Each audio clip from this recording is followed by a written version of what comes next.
নমস্কার বন্ধুরা, হিন্দু পৌরাণিক কথা চ্যানেলে সকলকে জানাই স্বাগতম। আজ আমরা জানব 2026 সালে প্রথম সূর্যগ্রহণ কবে ঘটতে চলেছে, তার সম্পূর্ণ সময়সূচি এবং গ্রহণের সময় কি কি করা উচিত নয় তা সম্পূর্ণ আজ আমরা এই ভিডিওর মাধ্যমে জানতে পারবো। তো ভিডিওটা স্ক্রিপ্ট না করে প্রথম থেকেই শুনতে থাকুন। 2026 সালে দ্বিতীয় মাস অর্থাৎ ফেব্রুয়ারি, আর এই মাসেই নতুন বছরে প্রথম সূর্যগ্রহণ হতে চলেছে।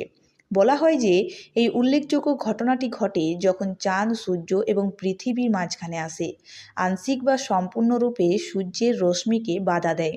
তবে জ্যোতিষরা বিশ্বাস করেন যে সূর্যগ্রহণ একটি অশুভ ঘটনা, তাই এই সময়কালে কোনো আচার অনুষ্ঠান, হোমযজ্ঞ, শুভ কাজ বা নতুন উদ্যোগে গ্রহণ করা উচিত নয়। যেহেতু গ্রহণের সময় নেতিবাচক শক্তির প্রভাব বেশি থাকে, তাই গর্ভবতী মহিলাদের গ্রহণের সময় অতিরিক্ত সতর্কতা অবলম্বন করার পরামর্শ দেওয়া হয়।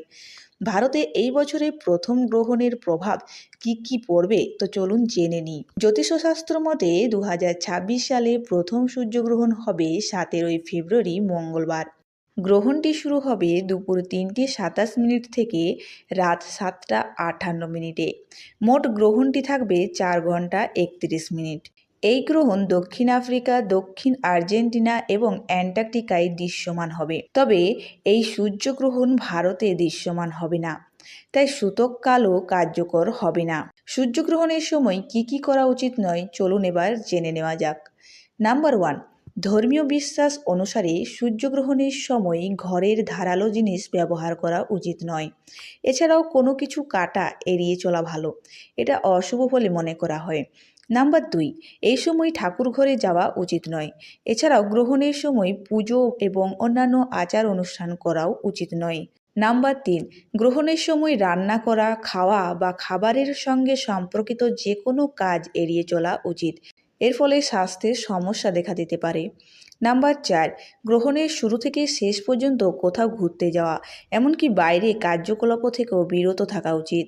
নাম্বার 5, গর্ভবতী মহিলাদের ঘরের বাইরে যাওয়া, রান্না করা, ঘুমানো বা ঘরের কোনো কাজ করা উচিত নয়। নাম্বার 6, গ্রহণের সময় কিছু খাওয়া, এমনকি জলও পান করা উচিত নয়। নাম্বার 7, এই সময় ঘুমানো উচিত না এবং অলসতা এড়িয়ে চলা উচিত। নাম্বার 8, গ্রহণের সময় চুল বা নখ কাটা উচিত নয়। নাম্বার 9, গর্ভবতী মহিলাদের সূচ, কাঁচি, ছুরি ইত্যাদি ব্যবহার করা উচিত নয়।